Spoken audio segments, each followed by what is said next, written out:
Assalamualaikum murid-murid. Baiklah, pada hari ini cikgu akan ajar kamu cara-cara untuk membuat apresiasi seni bagi karya diorama. Minggu lepas, kita telah menghasilkan karya diorama yang bertajuk Kota Ceria. Jadi, seperti biasa, kita akan membuat apresiasi seni bagi karya yang telah kamu hasilkan. Sebelum itu, cikgu harap kamu semua telah bersedialah dengan karya diorama masing-masing. Cikgu pun dah bersedia dengan karya cikgu. Ini adalah karya diorama yang cikgu hasilkan. Baiklah, sebelum kita memulakan proses membuat apresiasi, cikgu ingin tekankan atau cikgu ingin ingatkan 3 peringkat yang kamu perlu ceritakan semasa membuat apresiasi seni.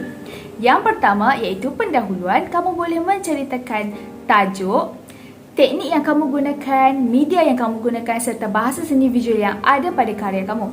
Dalam erti kata lain, pada peringkat yang pertama ini kamu boleh menceritakan apa yang kamu nampak, kamu boleh gambarkan karya kamu. Itu adalah untuk peringkat yang pertama.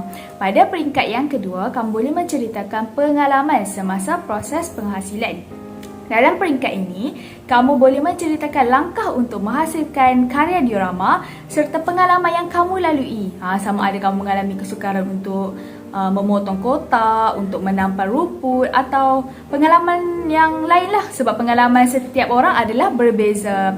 Jadinya kamu boleh menceritakan pengalaman serta langkah dalam peringkat yang kedua.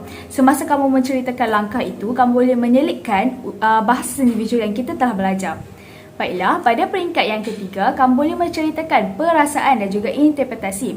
Interpretasi ini ialah kamu menceritakan sama ada kamu berjaya hasilkan ataupun tidak seperti apa yang kamu impikan. Dan juga kamu perlu menyatakan sebab kamu meletakkan sesuatu benda di atas karya kamu. Contohnya kamu meletakkan istana, kamu kena bagi tahulah sebab-sebab kenapa kamu letakkan istana, kenapa kamu tidak meletakkan rumah. Dia mesti ada sebab kan. Jadi cikgu akan tunjukkan cara untuk membuat apresiasi seni bagi karya diorama. Baiklah. Sebelum kita membuat apresiasi seni, kita perlu memberi salam dan memperkenalkan diri lah. Assalamualaikum. Hari ini saya akan membuat apresiasi seni bagi karya diorama. Saya telah menghasilkan sebuah karya diorama yang bertajuk Kota Ceria. Teknik yang saya gunakan adalah teknik catat, teknik montaj serta teknik gunting dan tampal. Teknik itu dapat dilihat melalui latar belakang yang saya gunakan. Ini adalah teknik montaj, gunting dan tampal dan juga teknik catat. Antara media yang saya gunakan ialah kotak, rumput hiasan, replika rumah, kereta mainan dan juga bahan hiasan yang lain. Antara bahasa seni visual yang ada dalam karya saya ialah warna, iaitu kita dapat lihat penggunaan warna panas seperti warna merah dan juga warna kuning. Dan juga penggunaan warna sejuk seperti warna hijau dan juga warna biru. Baiklah, selain itu, saya juga menggunakan unsur seni seperti bentuk. Saya telah membuat bentuk segitiga untuk membentuk bumbung rumah. Selain itu, dalam karya diorama saya juga mempunyainya ruang nyata dan juga ruang ilusi. Ruang nyata dapat dilihat pada permukaan rumput, rumah kerana saya dapat menyentuh dan merasai ruang tersebut. Ruang ilusi pula dapat dilihat pada latar belakang kerana saya tidak dapat menyentuh ruang tersebut, tetapi saya dapat merasai dan menghayati seolah-olah sedang berada di sebuah kota. Antara prinsip rekaan yang saya tekankan dalam karya saya ialah kesatuan. Kesatuan yang dapat dilihat melalui penggunaan rumah, istana yang bertepatan dengan tema kita iaitu Kota Ceria.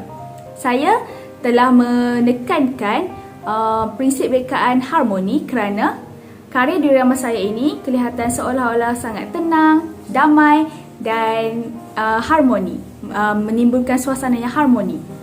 Baiklah, itu adalah peringkat yang pertama. Peringkat yang kedua, kamu boleh menceritakan pengalaman semasa proses penghasilan. Baiklah, pada peringkat ini kamu boleh menceritakan langkah untuk menghasilkan karya tersebut. Antara langkah untuk menghasilkan karya diorama ini ialah saya telah menonton video di YouTube cara untuk menghasilkan karya diorama. Langkah pertama, saya perlu menyediakan sebuah kotak yang telah dipotong. Kemudian, saya perlu menyediakan latar belakang dengan membuat corak bangunan. Setelah itu, saya menghias diorama itu dengan meletakkan rumput, replika rumah, kereta, istana dan lain-lain. Antara bahasa seni visual yang dapat dalam karya saya iaitu bentuk seperti bentuk segitiga, warna, harmoni, kesatuan dan juga ruang. Antara pengalaman yang saya lalui ialah saya mengalami kesukaran untuk melekatkan replika rumah, untuk melekatkan rumput ini dan juga untuk melekatkan bunga pada rumput ini. Baiklah, itu adalah untuk peringkat yang kedua. Pada peringkat yang ketiga, kamu boleh menceritakan perasaan kamu. Saya berasa sangat gembira kerana saya berjaya menghasilkan sebuah karya diorama yang sangat kreatif dan cantik. Saya meletakkan istana di sini kerana saya mempunyai impian untuk menjadi seorang puteri, tetapi impian saya tidak tercapai. Jadinya saya meletakkan istana dalam karya saya supaya saya dapat merasai dan menghayati suasana di sebuah istana. Saya dapat simpulkan yang saya berjaya menghasilkan sebuah karya diorama yang bertajuk Kota Ceria dengan kreatif. Jadi mudah saja bukan untuk membuat apresiasi seni bagi karya diorama.